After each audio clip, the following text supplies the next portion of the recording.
সাম্প্রতিক পুলিশ সদর দপ্তরের তথ্য অনুযায়ী বাংলাদেশে গড়ে প্রতিদিন প্রায় ৪০ জন মানুষ আত্মহত্যা করে। চিন্তা করেছেন? প্রতি বছর গড়ে প্রায় ১৪,৭০০ জন। এটি একটি অত্যন্ত উদ্বেগজনক জনস্বাস্থ্য সামাজিক সমস্যা। আত্মহত্যার পিছনে মানসিক স্বাস্থ্য, পারিবারিক দ্বন্দ্ব, অর্থনৈতিক চাপ, সম্পর্কের সমস্যা এবং অন্যান্য আরো অনেক কারণ রয়েছে। কতটা অসহায় হয়ে গেলে একজন মানুষ নিজের জীবন শেষ করার কথা ভাবতে পারে? একজন মুসলিম জানে আত্মহত্যা কোনো সমস্যার সমাধান নয়, বরং এটি একটি আল্লাহর নিষিদ্ধ কাজ। তবুও কেন আমাদের সমাজ এমন হয়ে উঠছে?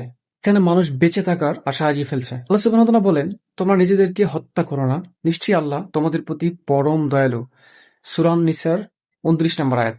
আপনাদের মতামত কি? মুসলিম হয়েও আত্মহত্যা মহাপাপ, তারপরেও কেন আমরা এই পথ বেছে নিচ্ছি?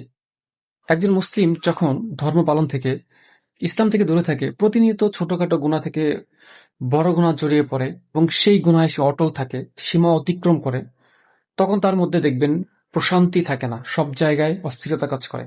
হোক সে ধনী বা গরিব, এই মেন্টালিটির লোকগুলি একটা সময় আত্মহত্যার পথ বেছে নেয়। আরো অনেক কারণ রয়েছে, সংক্ষেপে এইটুকুই বললাম। কারণ আমরা সামগ্রিকভাবে ইসলাম ধর্ম এবং সকল ধরনের ইসলামিক নিয়ম কানুন থেকে, আল্লাহ থেকে দূরে।